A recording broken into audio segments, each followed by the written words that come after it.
A criminal with an IQ of 150 planned his prison break. He tied his shoelaces tightly around his wrist, pressed his fingers against the table, found the right angle, and kicked hard with his foot, breaking the bone. The guy didn't make a single sound. He threatened a guard to get him contraband drugs. He went to the bathroom, pulled out dental floss, tied one end tightly around the small pill bottle, and looped the other end around his teeth. He shoved the bottle straight into his mouth, adjusted the angle, and with a gulp, swallowed it down his throat. He then broke open a lighter, found the small flint inside, and tucked it under his fingernail. He tested it with a piece of metal. Perfect. He was a dangerous criminal who had escaped twice before and killed 2 FBI agents. This time he was sentenced to life in prison. He'd been planning this opportunity for years, even building up his muscles in prison. Without proper gym equipment, he used clothes wrapped around water bags for weights. Then the warden approached him, wanting him to save his son who had blood cancer, because only his bone marrow was a match for the warden's son.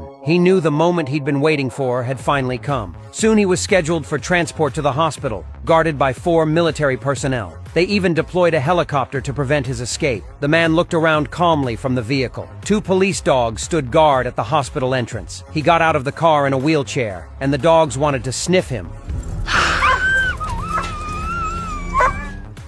But even they were intimidated by his murderous aura. When he went inside, he greeted the warden. The warden was desperate to save his son and didn't notice the change in the man's voice. He was put on the operating table with handcuffs and leg shackles. Since the handcuffs behind his back made it impossible to extract bone marrow, the guards hesitated for a moment before unlocking them.